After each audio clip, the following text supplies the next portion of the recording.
Ephesians, Paul uses the word grace in 1:6 of Ephesians, to the praise of the glory of God's grace. There it is, grace. In verse 2, it said, grace to you. He loves the word grace.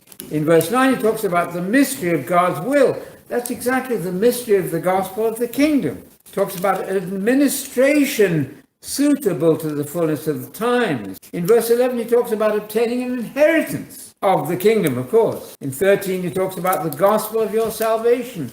In 14, about our inheritance. In 18, he talks about the riches of the glory of the inheritance. Isn't that amazing? See, Paul is completely taken up with the idea of the kingdom. Now, sometimes he doesn't use the word kingdom, but he uses other words like grace, which immediately reminds you of Acts 20, verses 24 and 25. I repeat, those two verses will bring together the New Testament, which has been cut in pieces by unwise expositors. Acts 20, 24, 25. The gospel of grace is the same exactly as the preaching of the kingdom.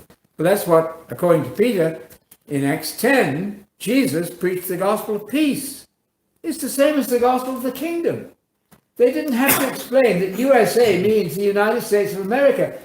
If you think it means the United Stamp Association, you're very lost. You've got to know the equivalent words. So kingdom, grace, peace on earth, all of that, settling disputes, they all mean the same thing. It was clear to them. It's not clear to you necessarily as a church member.